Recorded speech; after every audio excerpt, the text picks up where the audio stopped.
It was not a corrupt process. It was an aggressive process, but dictated by the deep partisanship of our times. This is At Brookings, a weekly in-depth look at issues behind the news. This week, politics of healthcare reform.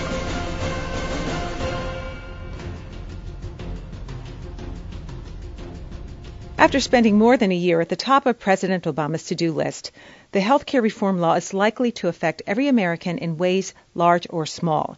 The road to passage was marked with partisanship, posturing, and a maze of procedural maneuvers that left the press, pundits, and the public fearing that the Congress was incapable of taking action. Governance Studies senior fellow Thomas Mann agrees that the struggle to enact the $936 billion legislation may have had its share of political theater, but in the end, the system worked. The intense opposition politics in Washington are a consequence of the broader political environment in the country. Most Americans identify as Democrats or Republicans, and at least voters do, and see the world through those partisan lenses. 90% of Republicans view President Obama unfavorably, and 90+% of Democrats quite favorably. They see the world differently, and it reinforces the partisan instincts on Capitol Hill. What we saw, is it par for the course with our political system, our legislative branch? The whole process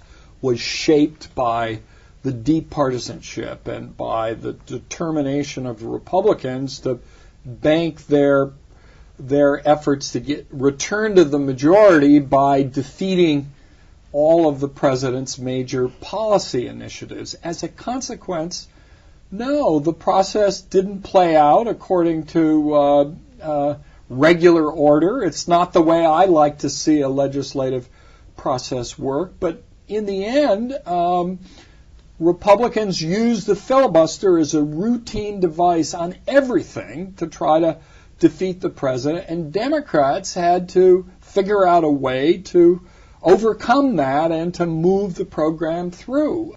What's going to be the big issue in the midterm elections, healthcare reform or the economy? Economy will dominate the debate at the midterm.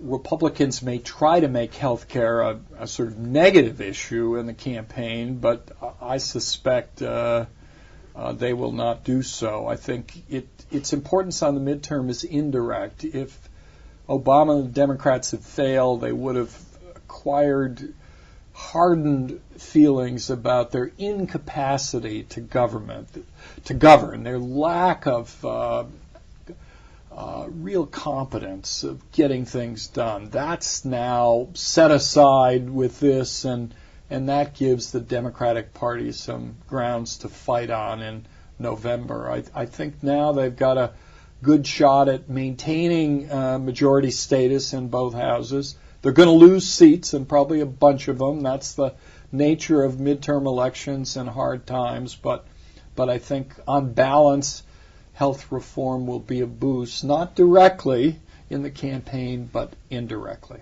You can make an argument that the whole healthcare debate was very instructive and that it really provides insight into the inner workings of our Congress, our lawmakers, our legislators. It was fascinating. As a student of Congress and familiar with some of the more arcane features of the process, it was interesting to see how the media and the public focused on some of that arcana. It was extraordinary, and people could learn a lot about the legislative process, and it's protean.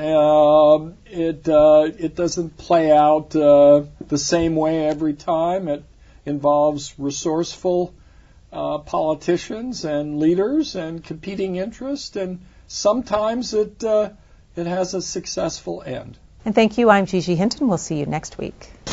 At Brookings is produced by the Brookings Institution. To learn more about the issues discussed on At Brookings, visit our website at brookings.edu.